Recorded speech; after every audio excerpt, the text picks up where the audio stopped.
Tuhan yang sah. Hal yang kedua, bagian yang kedua ini, hal apa yang perlu kita lakukan supaya kita bisa bertahan menghadapi setiap pencobaan yang datang dalam hidup kita.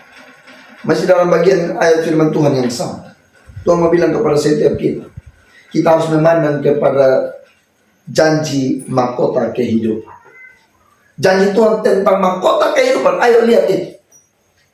Jangan melihat kepada masalah, jangan melihat kepada persoalan, jangan melihat pada tantangan kehidupan yang sedang kita alami. Tetapi ayo arahkan pandangan mata kita kepada Tuhan yang menjanjikan. Dia berjanji akan terus menyertai kita dari sekarang sampai selama-lamanya. Dia memberikan janji kekekalan bagi saudara dan saya.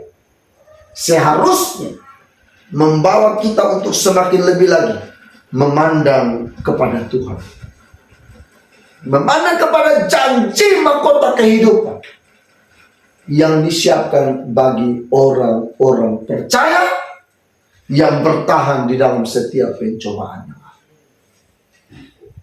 Ya, itu yang Tuhan mau dari setiap kita. Karena ada banyak orang lihat kepada masalah. Saat dia mengalami sebuah persoalan, saat dia mengalami sebuah tantangan, dengan mudahnya, ya, dia mengambil sebuah keputusan yang salah. Makanya ayat 16 katakan Bapa, dia peringatkan, saudara-saudara, jangan sesat. Jangan biarkan kita disesatkan, jangan biarkan iblis menyesatkan kita dengan mengatakan, lusa bisa tertolong lain, lusa ada orang yang bisa bantu lain. Ada masih banyak lain lagi bisikan-bisikan iblis yang akan melemahkan kita. Sehingga apa? Firman Tuhan katakan, jangan sesat. Ya. Jangan biarkan perasaan kita, pikiran kita, akal kita ditipu, dibohongi. Tuhan yang menjadikan kita ini Tuhan yang besar. Dia berjanji untuk memberikan kekekalan bagi kita. Makanya ayat yang ke-17 Yakobus katakan bahwa setiap pemberian yang baik dan setiap anugerah yang sempurna itu datang dari atas, diturunkan dari Bapa segala terang. Padanya tidak ada perubahan ataupun bayangan karena pertukaran. Tuhan mau sampaikan bagi setiap kita bahwa pemberian yang baik dan anugerah yang sempurna itu hanya dari Tuhan. Pemberian yang baik itu dari Tuhan. Dunia tidak mampu memberikan kita hal-hal yang baik.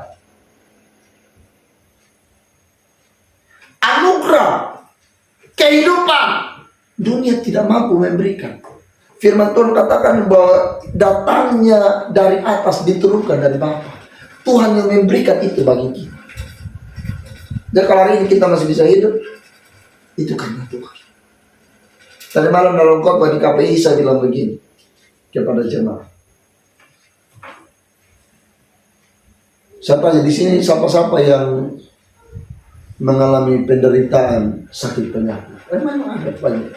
Saya dulu. Kalau ada sakit, dia mau bilang begini. Orang yang tidak sakit saja, banyak kok orang yang tidak sakit terus tiba-tiba dia sudah jalan. Saya bilang begitu. Jadi itu rahasia Tuhan, kita tidak bisa tahu. Hari ini saya boleh sakit dengan penyakit yang parah, tapi dengan tetangga tidak sakit dan dia jawab. Jangan pernah kita melihat persoalan, jangan pernah kita lihat masalah. Kalau kita hidup hari ini itu karena pemberian Tuhan, anugerah Tuhan yang membawa kita sampai hari ini. Mau dalam keadaan apapun jangan melihat masalah. Penderitaan pasti kita alami, tantangan sakit pasti kita alami, tetap kita mau tetap memandang kepada Tuhan, memandang kepada janji mahkota kehidupan itu. Kita mengambil satu contoh, kita melihat dari apa yang dikatakan oleh, kalau kita pernah dengar kisah tentang Yakub. Waktu Yakub dia masalah dengan kakak Esau. Esau merencanakan untuk membunuh Yakub. Karena apa? Karena Yakub menipu. Tapi rencana penipuan itu dilakukan kerjasama antara dia dengan dia mama. Nah pada waktu itu Ribka bilang begini, beta punya saudara laki-laki ada satu nama Laban. Engkau lari ke sana supaya engkau selamat. Dan dia pergi. Sampai di Laban, rumah, Yakub tinggal di situ. Dia tinggal, dia bekerja, dan Laban melihat bahwa Yakub disertai Tuhan. Sehingga apa? Sehingga dia punya ternak, pokoknya semua yang dia punya itu diberkati luar biasa. Tuhan buat tangan Yakub itu berhasil dalam segala sesuatu. Artinya apa? Laban bikin sebuah perjanjian, ikatan perjanjian. Karena ketika dia tahu bahwa apa? Rahel suka dengan Yakub. Waktu itu Laban bilang, kalau lu mau mendapatkan Rahel, lu harus bekerja dengan beta 7 tahun. Bisa? Yakub bilang, bisa, siap. Dia jalani itu. Begitu selesai 7 tahun, dia sudah bekerja kepada Laban. Ternyata Laban ingkar, dia pun janji. Yang Laban kasih kepada Yakub bukan Rahel, tapi Lea. Kok beta cinta yang lain, kok kasih yang lain? Tapi Laban punya alasan yang tepat. Tradisi kami dalam keluarga, tidak ada seorang adik yang menikah lebih duluan daripada kakak. Maka kamu harus menikahi dulu kakak. Artinya Yakub ikut. Laban buat lagi perjanjian. Kalau engkau mau untuk menikah dengan Rahel, engkau harus bekerja lagi 7 tahun. Mau tidak?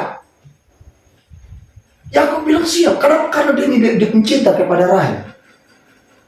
Sekalipun dia harus menderita lagi 7 tahun, 14 tahun untuk mendapatkan Rahel, dia siap bekerja. Dan Alkitab katakan, Yakub bekerja kepada Laban 7 tahun untuk mendapatkan Rahel. 7 tahun itu dia merasa seperti 7 hari. Saudara, dalam pengiringan kita akan Tuhan demikian. Kita pasti akan menderita.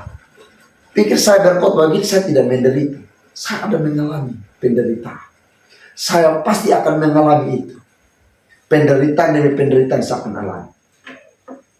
Tapi saya percaya untuk mendapatkan mahkota kehidupan saya siap menderita. Saya akan tetapkan hati, tetap mengikut Tuhan sampai garis akhir.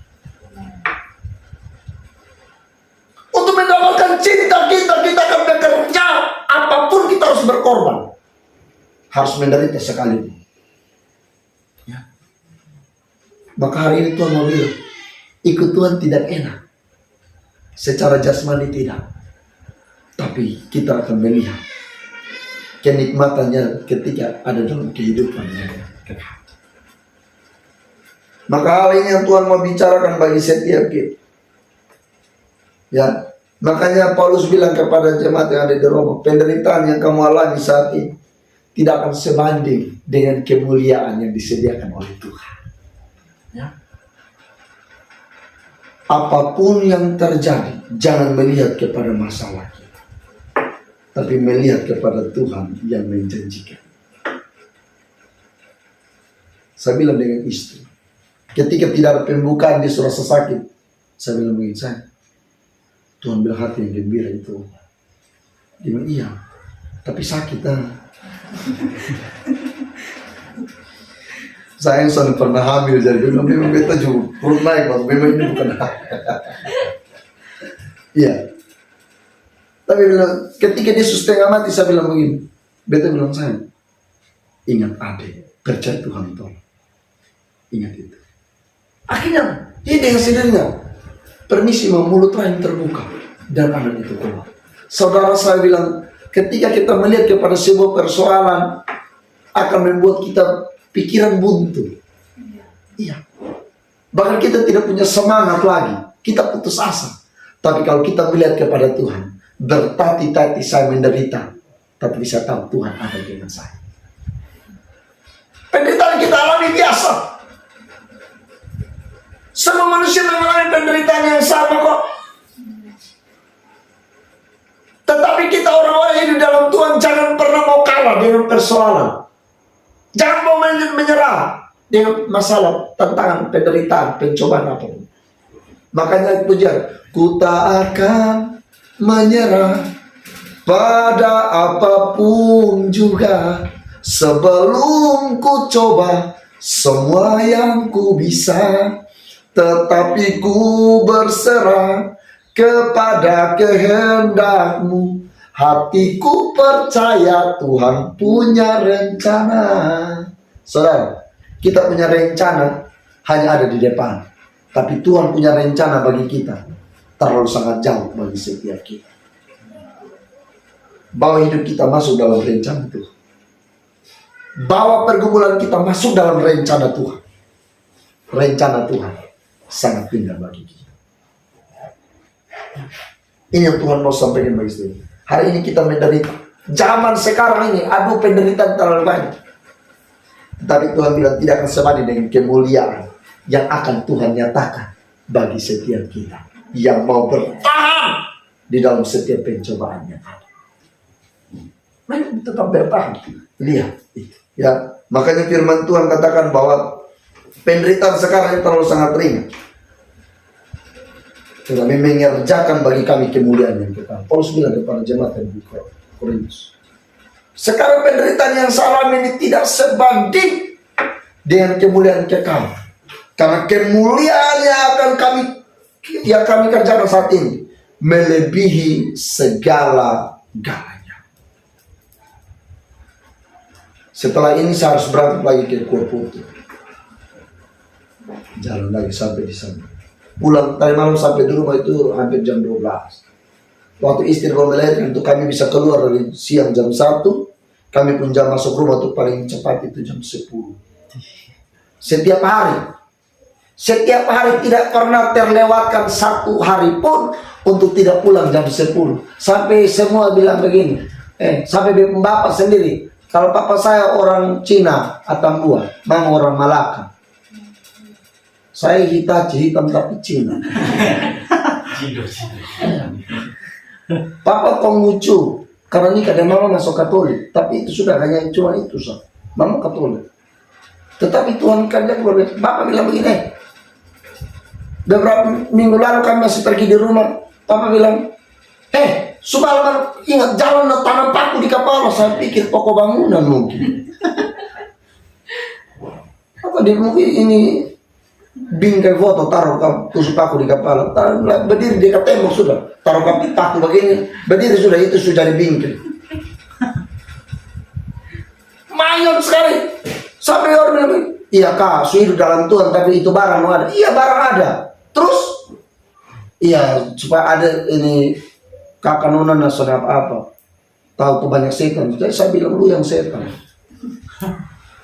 Yang saya tahu sepanjang hidup kita, semua kita kasih di dalam tangan Tuhan. Tuhan katakan, sehelai rambut di kepala tidak akan jatuh kalau Tuhan tidak menghendaki. Sama katakan, bapak dan mama, tadi kakak suka, kakak Yos bilang sakit. Rambut di kepala tidak akan jatuh kalau Tuhan tidak menghendaki. Sepanjang Tuhan kehendaki pun Tuhan mau bilang begini, aku menyertai engkau sampai ujung usiamu. Aku tetap Tuhan yang tidak akan meninggalkan engkau. Sedetik pun aku tidak meninggalkan engkau. Jaga hati kita tetap dengan Tuhan. Taruh hidup kita kasih untuk Tuhan. Aku menderita. Kalau asam urat tanya orang hidup dalam Tuhan, yang hidup dalam Tuhan. Yang hidup dalam Tuhan tanya asam urat terasa kamu tetap sama. Dia sakit sama. Tidak ada beda. Coba gigi sakit, dia merasa sama. Tidak ada gigi sakit. Kalau ada gigi sakit, mau ambil kuku juga ikut sakit. Tidak ada. Gigi sakit, kepala semua badan semua sakit. Yang namanya sakit semua sama. Penderitaan semua, tantangan semua sama. Hanya kau yang mengalaminya itu yang kau merasa yang berbeda. Rasa kayak ada yang iman kuat ya dia kuat. Ada yang saudara kayak dia susah sanggup hidupnya terus minta surat SK sudah kau pulang. Apa yang bersusia kau belum? Saudara di pokok semua itu sama. Penderitaan datang di solusi, ada banyak pendeta, ada banyak hamba Tuhan juga yang ada kena stroke, ada asam urat, kena penyakit jantung, cangkok jantung, segala macam, banyak. Beta itu salah satu orang yang punya penyakit yang banyak, tapi beta percaya bahwa ketika Tuhan ada dalam hidup ini, sekalipun penderitaan, saya tetap tahu bahwa Tuhan pasti memberikan kekuatan. Saya pernah mengalami sebuah masalah, saya pernah ada di masa, di satu titik, di mana saya mengalami tantangan yang berat. Dalam tempo 1 tahun, Tuhan buat perkara istri saya, Tuhan harus ambil pulang. Saat mobil harus habis, Tuhan ambil, izinkan ya, mobil ditarik, dia baru tinggal 1 tahun. Istri juga Tuhan bawa pulang pas waktu COVID, pas seroja itu dia mulai sakit. Giliran bulan Mei, Juli, Tuhan ambil pulang. Apa saya salahkan Tuhan? Tidak. Saya pikir sudah habis sudah.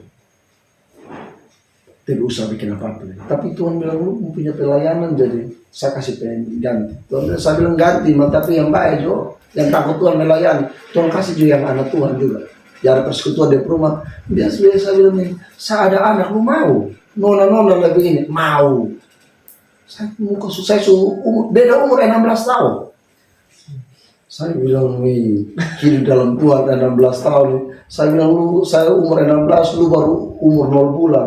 Lu suka dengan saya, lu tunggu saya umur 41 baru mau. Saudara sama katakan, itulah hidup dalam Tuhan. Tuhan sanggup buat dan tidak mungkin jadi mungkin. Beta punya latar belakang yang tidak bagus. Beta keluar masuk penjara. Hal yang beta tidak lakukan, beta masuk penjara tidak lama. 6 tahun 17 hari. Tidak bikin masalah. Tetapi 6 tahun 17 hari membuat saya berjumpa dengan Tuhan. Beta keluar masuk LP, beta menginjil terus, beta pelayanan terus, beta sampaikan. Beta orang yang mau masa muda habis dalam penjara. Tetapi di hadapan Tuhan tidak ada kata terlambat. Tuhan pulihkan hidup. Dari 2013 saya melayani sampai hari ini. Tuhan buat perkara yang hebat. Saya bilang ternyata ikut Tuhan ini begini. Saya bilang kalau dulu tidak ikut Tuhan, lu ganggu saya, menyala memang. Tapi ikut Tuhan, lu ganggu, jangan bisa terima kasih. Iya. Tidak mungkin saya langsung hamba Tuhan mulai huruf H mulai hilang. A mulai hilang. Lukas keluar, pokoknya semula keluar satu kata, dia hamba semulai. Ya dia Tuhan mulai berkurang. Akhirnya tinggal hamba yang jahat. Ini yang Tuhan mau sampaikan. Ayo belajar seperti Yakub. Untuk mendapatkan dia cinta, dia siap menderita. Untuk dapatkan mahkota kehidupan, kau harus menderita. Tapi tetap berjuang. Ya. Orang baru dapat medali, dapat piala, dia berjuang. Sekalipun dia kalah, tapi dia berjuang sampai garis akhir. Iya, itu baru betul.